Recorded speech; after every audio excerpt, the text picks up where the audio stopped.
Hey, welcome to Shannon's Comet 302 swap, part 4.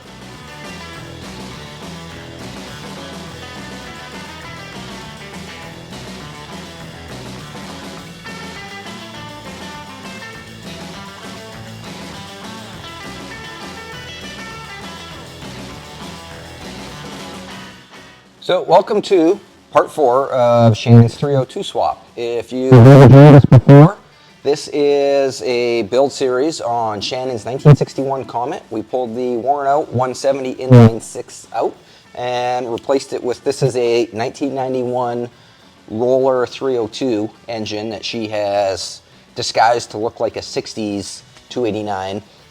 And we're putting it in her 61 Comet. For those that watched the other videos, thanks for coming back. In the last video, we built engine mounts and transmission mounts and got the engine sitting in here where it needed to be. Now we're going to pull the engine back out and clean and paint this engine bay. While the paint is drying, we got a couple things to button up still on the engine. The exhaust manifolds are just mocked up right now. The pulleys are just mocked up right now, so we're going to take care of that. There's a fitting on the transmission, a broken fitting that we got to get out to put a new one in. So we'll do all that, and then hopefully when all the paint's dry, we can put this thing back in for good and then just start hooking everything back up. So first thing we're going to do is pick this thing up and pull it out.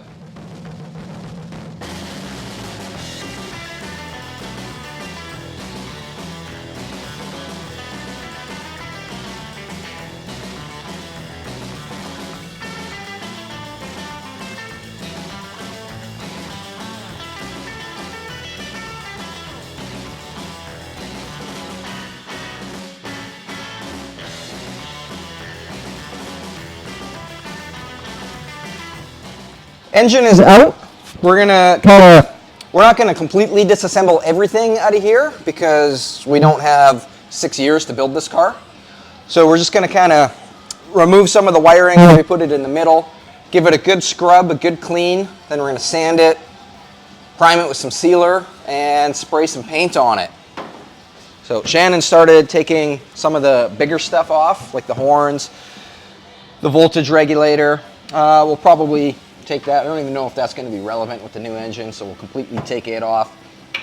And yeah, that's what we're going to do now.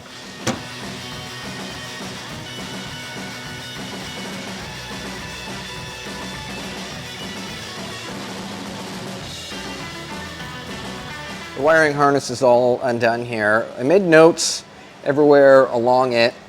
That's firewall, plug, rad support, firewall, behind brake line. That way when we go to put it all back in, we kind of have like a rough idea of where everything goes.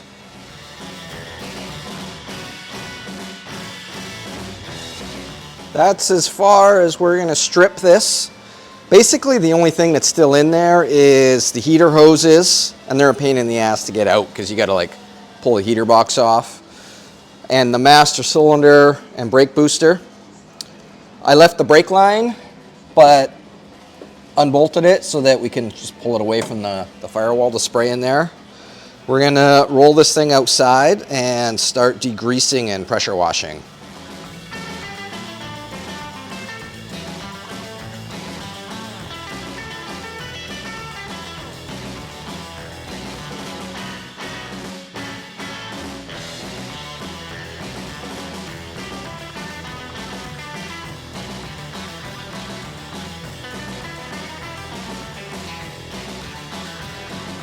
While Shannon's pressure washing, I just wanted to give a special shout out to Marty Sims.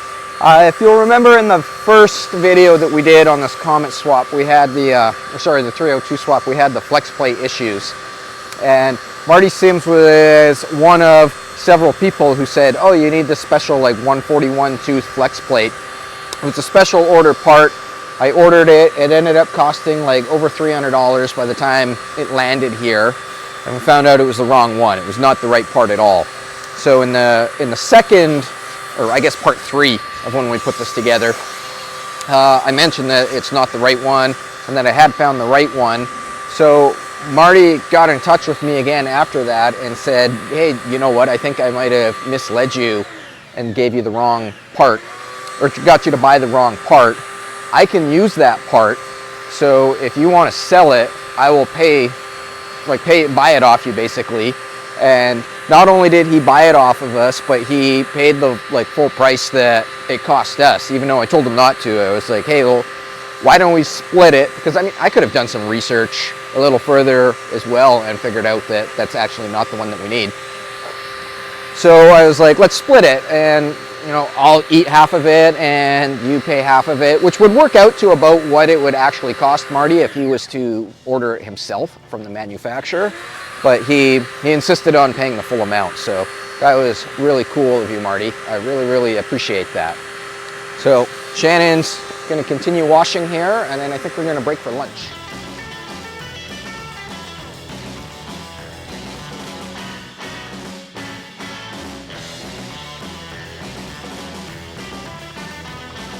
The engine bay cleaned up really nice.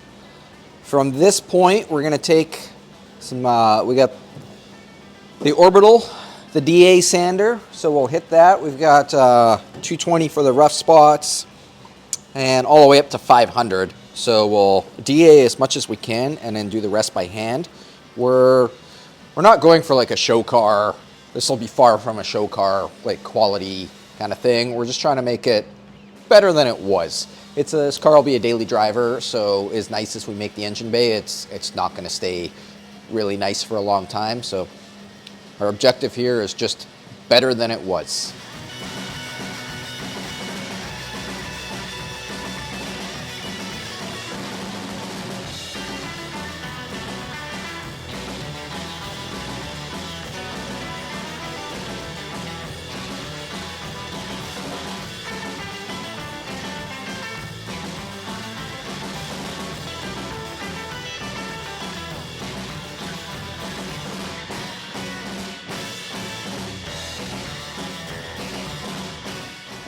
Shannon's just given the engine bay a once-over with the red Scotch-Brite pad. We've pretty much got it all sanded. We're going to do the inside of the hood as well. I'm just giving everything a wipe with, this is just reducer or paint thinner, I guess. And we're just trying to wipe all the little bit of oil residue and engine grime out of here.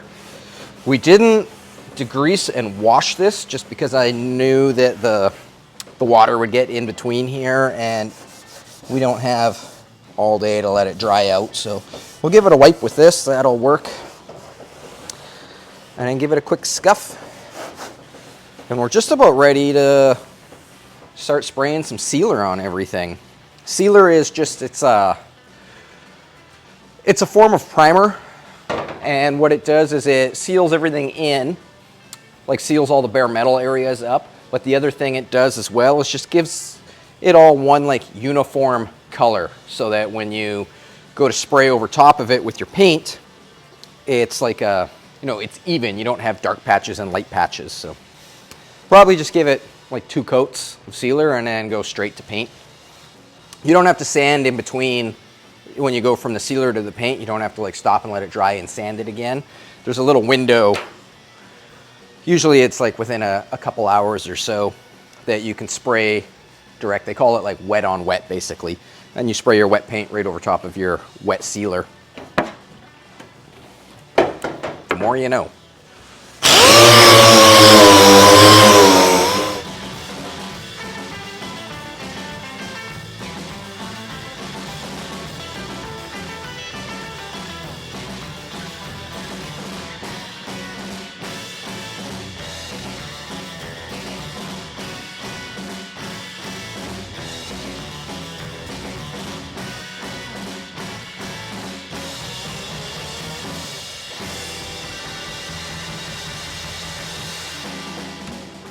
While Shannon's blowing the ever-living snot out of that engine bay and masking it up, I went and got the primer. This is DTM, which is direct to metal epoxy primer sealer. So we'll throw this on the paint shaker here and let it do its thing.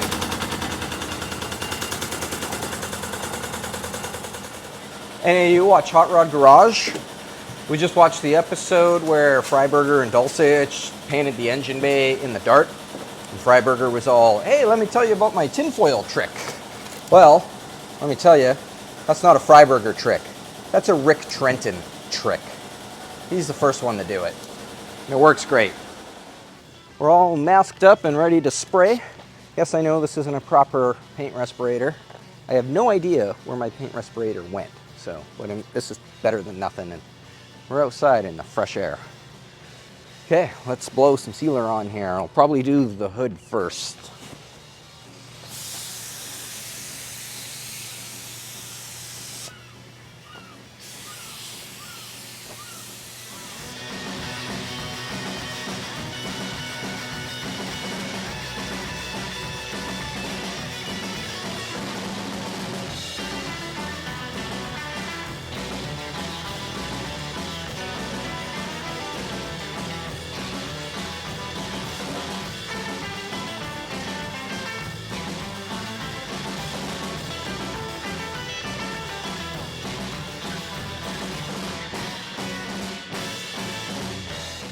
Time for some paint.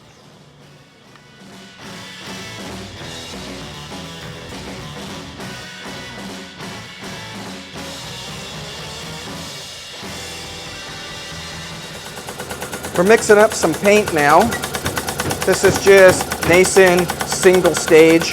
It's actually, Shannon had this color custom mixed. We went to Canadian Tire one day and she found this stuff and it's like, I want to paint my rims this color. So she painted the rims that color and then really liked it so much that she went and got a gallon of single stage painted or mixed up to match, and that's, the whole car is eventually going that color, one panel at a time. Here comes the pour.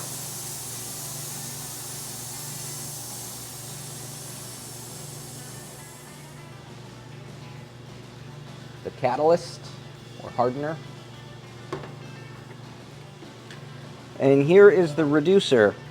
So the hardener, just all it does is hardens the paint, kicks it off. The reducer, its only purpose is to make the paint thin enough that you can spray it, and then it just evaporates afterwards. So we got 4 parts paint or color, 1 part hardener, and 2 parts, it's supposed to be 2 parts reducer, but I just mixed it 1.5 parts reducer because we're painting outside and it's cold out because it is November. So it'll be fine. It'll work out. Now we'll mix this up really good and psh, psh, psh.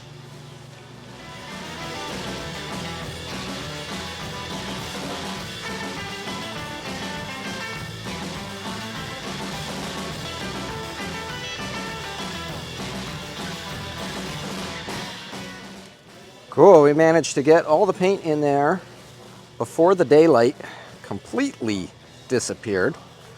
It looks great right now, but it is a little bit dark out. I'm sure it's fine. Hood looks nice. The nice thing about painting outside in the middle of November is there's no bugs. Okay, we're gonna push this thing back inside where it's warm, so that hopefully tomorrow it's dry and then we can start putting it back together.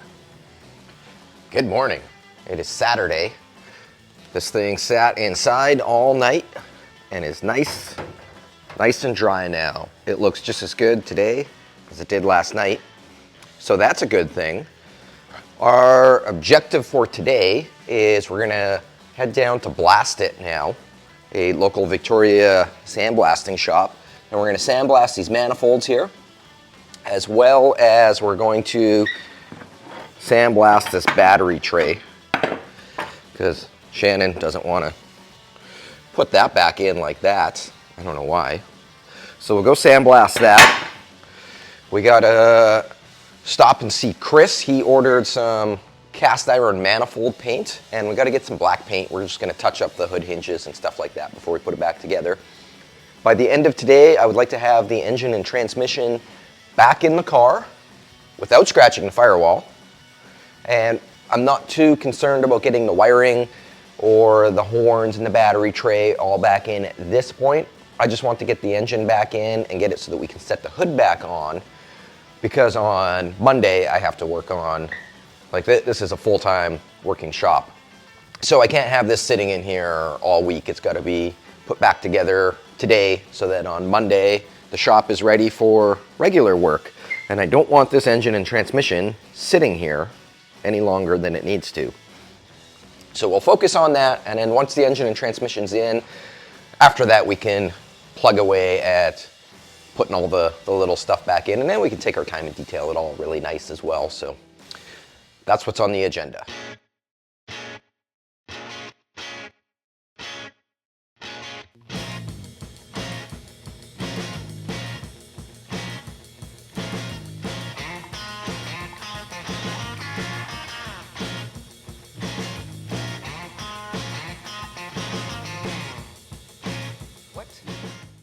What is this? This thing's not even, there's not even an engine in this thing and it's already got an oil leak. How does that even happen?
That worked out so good.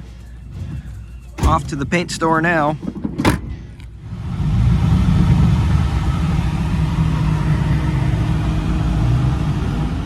Unfortunately, we could not get the cast iron header paint that I wanted, but Shannon was fine with just flat black. So we got some flat black header paint for these manifolds. They sure cleaned up nice. And we got a little bit of black paint for the other little bits, which Shannon is just spraying some primer on those right now. We got hood hinges. She sandblasted the horns. These are the motor mounts that we built in the last video. Thanks to everybody that ordered motor mounts. At the end of the last video, I said, hey, if anyone needs some of these, get a hold of me. And a few people did, so thanks. No, can you hold the camera? Ha! Dropped your lid.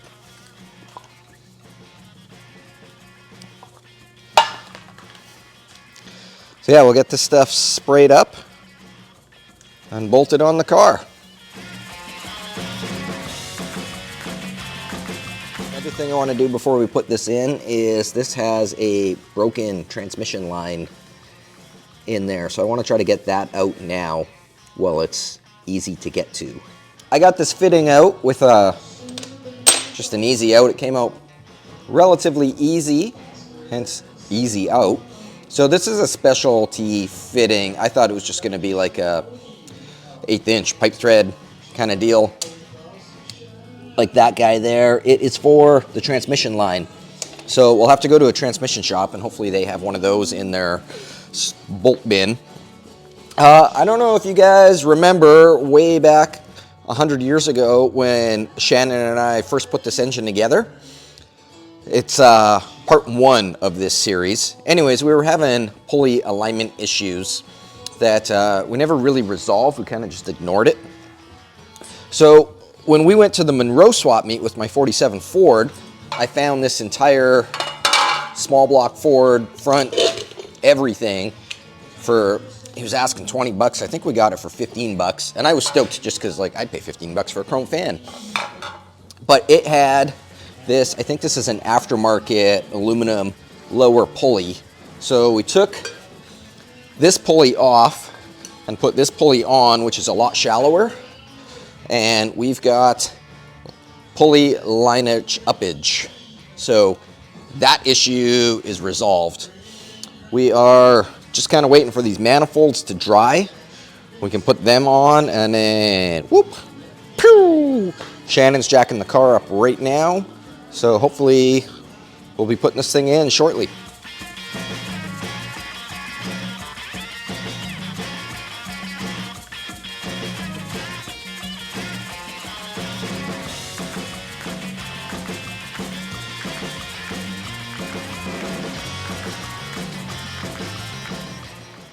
Shannon just finished putting the second exhaust manifold on, so we're ready to put it back in. Other than, we're gonna put a rag. That was Shannon's idea. We're gonna put a rag around here because when we put the engine in the last video, this bounced down the firewall the whole time. And when we pulled the engine out at the beginning of this video, this bounced up the firewall the whole time.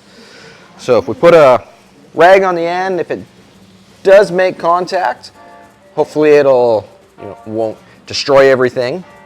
And we also moved this, it used to be on the center hole and we moved it to the front hole just to get the engine to hang more like this and less like this so that we can drop it down and in there and then use a floor jack to level it out.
It's in. We only scratched it in one spot, and if you can't see it, I'm not going to tell you where it is. So from this point, we can kind of just start hooking stuff up. I think we'll put the hood hinges on first. That way we can put the hood back on so that when it goes outside, the hood's latched. And yeah, we'll just pick away at it from this point, piece by piece.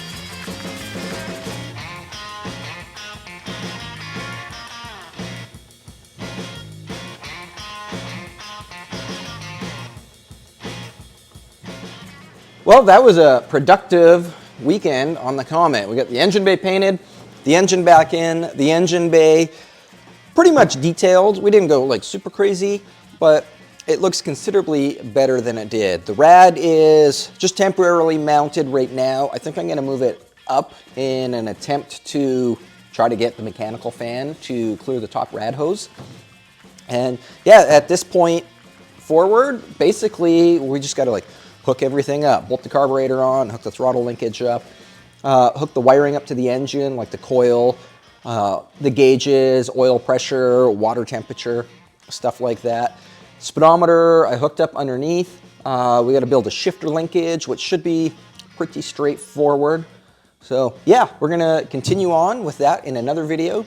Thanks everybody for watching. As always, make sure to check out the website, lgspeedcustom.com, to get yourself an LG Speed and Custom shirt, stickers, hot rod parts. If you're building a Comet or a Falcon and need a set of these motor mounts, get in touch with me. I'll happily build you a set. And yeah, thanks to the Cavaleros for the music on this video, and we'll see you on the next one.